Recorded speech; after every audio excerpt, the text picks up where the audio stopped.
It's with hearts filled with thanksgiving and praise to God that we should enter into this Christmas season.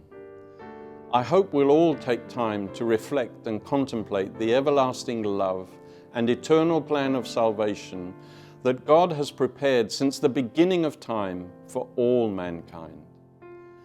We've certainly had ample opportunity to reflect on the boundless love of God to the Salvation Army throughout this milestone year of the 150th anniversary celebrations. Once again now, we think of the extravagant love of God who gave us the greatest gift of all, knowing full well that most of us would not realize the value. Isaiah wrote, "He had no beauty or majesty to attract us to him, nothing in his appearance that we should desire him. He was despised and rejected by mankind, a man of suffering and familiar with pain. Like one from whom people hide their faces, he was despised, and we held him in low esteem."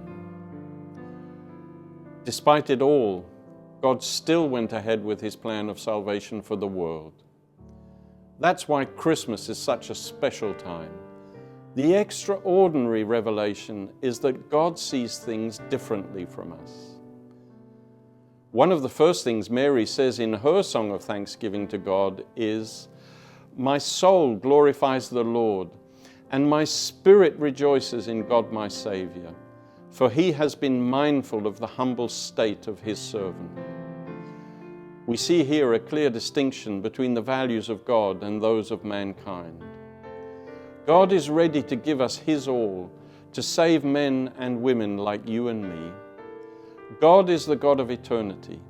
He is the Almighty, and yet he shows his love and concern for weak, imperfect human beings.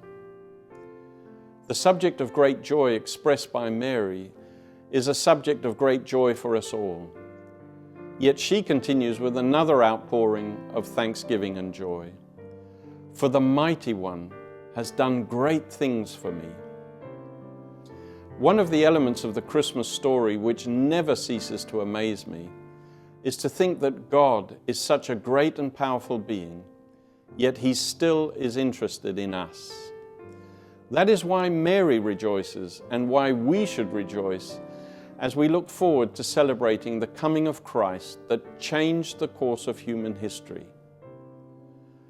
God is ready to stoop down and even to use imperfect men and women to accomplish his plan. Despite his power, God is happy to show mercy to the small, insignificant, and imperfect people that we are. People give honor and glory to what appears to be powerful and wealthy in this world. God does exactly the opposite. God looks at humanity with love and mercy, which is what the Christmas story is all about. God turns the value scales upside down and shows his love for the small, the humble, the seemingly insignificant. We need to examine our hearts as we prepare for Christmas, so we can eliminate all thoughts of pride and any spirit of materialism, because in reality, whether we're princes or paupers, or even the general of the Salvation Army, we are pretty insignificant.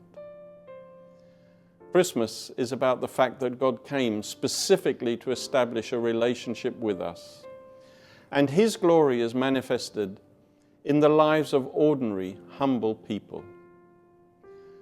Christmas is a time of great joy and peace for all mankind.